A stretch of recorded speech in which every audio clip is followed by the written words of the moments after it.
Tech Witch, Episode 102, Glitches. Written by Trey Livingston. Story by Damion Taylor and Trey Livingston. There are gray, almost black clouds in every direction for as far as the eye can see. Is it a storm? Ash? Smoke? It's too difficult to tell. All that's clear is that this is no act of nature. Flashes illuminate the clouds, alternating between bolts of blazing green mana and blasts of neon magenta energy. The bursts of light are soon accompanied by percussive explosions. Boom. Boom. Boom. In the distance through the clouds, an epic clash of power becomes more clear. The voice. This is nothing new. Despite the clouds, the battlefield is a desert, the site of an epic war between Tech and Witch. The Alpha War, the one where it all began. Tech versus Witch. The voice. Soldiers fight, driven by what they believe, fueled by what they fear. Impacts decimate both sides. Tech fall, Witch splinter and burn. Brave soldiers are cut down, some after putting up a considerable fight, others while pleading for mercy. Yet, they all fall. A desperate Tech fighter with a frantic, panicked demeanor fires energy from its hand as it cradles and protects the body of a wounded Tech comrade, oozing lava-like blood, black with streams of glowing magenta from a gash in its stomach. The voice. They fight for what they believe. They fight for what they want. Witch soldiers, thin trees that appear to be interconnected branches, bend and contort in the wind as they march across the battlefield, pushing the Tech back from the hollowed hull, the tree-forged encasing that protects the book. Distant Tech blasts rain down on the hull. The trees move slowly yet unceasingly to repair the gashes. In the distance, two Tech soldiers with the hull in their sights merge to form a cannon base.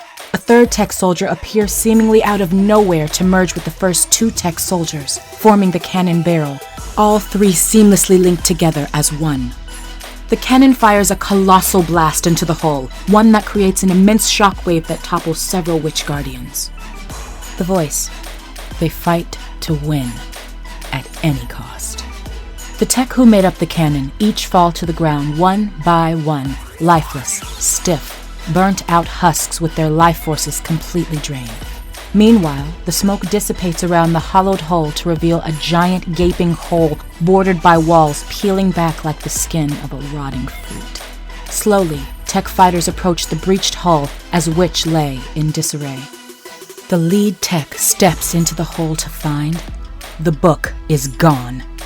On the other side of the battlefield, a young witchling runs as fast as it can, away from the green and magenta explosions lingering in the distance behind them, its arms desperately wrapped around the book.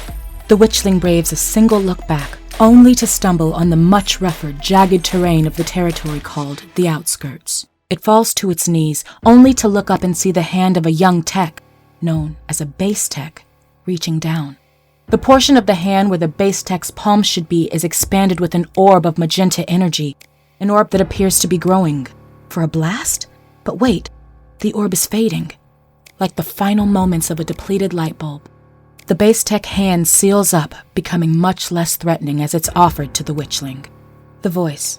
And while the broad strokes of war paint the same picture for those who hear the stories, for the ones who live it, it's nothing but one unexpected moment after the next. The witchling takes the base Tech's hand. Together, they run away from the war behind them. Errant streams of green witch mana and magenta Tech energy fire off in their direction, swirling together to form a massive burst of bright white light that brings us back to the whites of Lowell's groggy eyes as the chaotic scene at the arcade comes back into focus, full of fleeing patrons and vaporized chunks of the arcade games. Courtesy of the two robot soldiers standing over Lowell, their laser guns emitting an ever-growing electrical hum, a sound that means only one thing. They're charging up. Lowell rubs his temples to pull himself together. The robot soldiers level their guns at him. Robot soldier number 1. Prepare. Tug. Dude! Tug yells at Lowell from behind an overturned table while Chad is pulling at his sleeve in a desperate attempt to move him towards the exit. Tug. Get out of there! Then suddenly a sound like a miniaturized lightning bolt.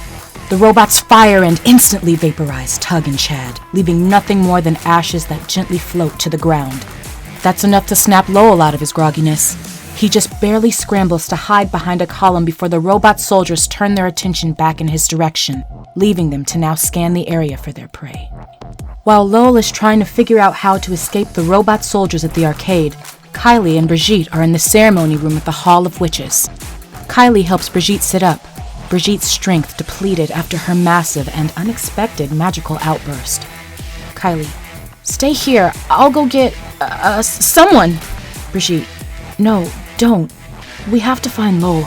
I need to find Lowell. Kylie, maybe we should find my dad. He could do a quick healing spell. Having witnessed the entire episode, Jean William, Kylie's dad, is listening from the rafters above. He sulks back into the cover of the shadows, then whispers, "Forces of the abyss, deliver me to the sanctum." He discreetly fades into a cloud of fine mist that quickly dissipates into nothingness. Down below, Bridgette paces around the hall, cell phone in hand. She stumbles. Kylie helps her up and braces her so she stays up. Bridgette, we have to get a hold of Lowell. The signal in here sucks. Kylie, what do you expect from a 1,000-year-old ceremonial hall? Bridgette pauses to look at her cell phone. The screen frizzles with static. She pulls up Lowell's contact info, FaceTimes him. He answers immediately, but it comes in with unusual static interference. Only a few choice words come through. Lowell, can't talk now, trying not to die. As the magenta laser blasts fly overhead, Lowell, bots trying to kill me. The call drops, disconnecting them. Bridgette and Kylie exchange bewildered glances, simply translated as WTF. They book it, both recognizing a glimpse of what looked like the arcade in the background. Meanwhile, back at the arcade, Lowell is looking for a way out. He glances at the gigantic mirror wall behind the game counter and notices an arcade employee cowering underneath it. Lowell whisper shouts to himself, "Damn it!" The robot soldiers are walking right toward the counter, their guns charging up. The employee is cowering and weeping. The robots know someone's there and they level their guns on the counter. Lowell looks one way. It's the exit. He looks the other way. It's a fire extinguisher. He grabs the extinguisher from the wall, swings it like he's throwing a shot put and lets it soar. The robots instantly turn their attention to the extinguisher. One blasts it to pieces. A cloud of dense white spray hovers over the counter. Lowell sees the employee look up, not sure what happened. Lowell, move your ass! The foolish employee takes off. Lowell turns to make his own escape when the second robot fires a shot right into his back, one that throws him outside, where he lands right at Bridgette and Kylie's feet. Help's arrived. Lowell rolls over onto his back, gasping for air. He cries out in terrible pain, but when he sees that he doesn't have a hole in his chest, he manages a quick smile between cringes. Lowell, hey, you shouldn't be here. Bridgette, wouldn't want you to miss the show. Lowell, huh? The robots approach. Bridgette takes on a determined battle stance, her focus directed squarely at the bots. A well-timed gust of air moves her hair as though she's about to... Kylie, do something, maybe before they shoot us? But nothing happens. Bridgette, Kylie, use your powers! Bridgette, I'm trying! Lowell watches this from the ground, growing more confused. The robot soldiers aim at Bridgette and Kylie. Lowell leaps in front of his sister, hand raised like he's going to stop the blast. A foolish endeavor, but then a sudden, all-encompassing blast of magenta energy engulfs everything, shattering windows, pushing back cars in the streets, and gutting the arcade in a visceral explosion of power that culminates in a blinding flash, fading away to reveal Lowell, Bridgette, and Kylie's motionless bodies laying on the ground. Limp bodies. Lifeless bodies? Then, a foot twitches. A leg bends. Someone coughs. Slowly, very slowly, they sit up and begin dusting off their clothes as they collect themselves, all confused and amazed at whatever the hell just happened. Kylie, I thought they killed us. Bridgette, me too. Wait, are we dead? Did we die? How do we know? Lowell reaches over, pinches her shoulder, the way only a playfully annoying brother would. Bridgette. Ow! Lowell. There. Still alive. Bridgette shakily smiles it off, thinking they shared a moment. But Lowell's cold seriousness shows it was anything but. They look into the arcade. The walls burn down to the metal studs. Sparking wires dangle from the ceiling. Everything in between reduced to ash, including the robots of which only one metallic boot remains, which, as if on cue, falls with a distinct metallic ding, punctuating the insanely weird events of the afternoon. Kylie. So, what just happened?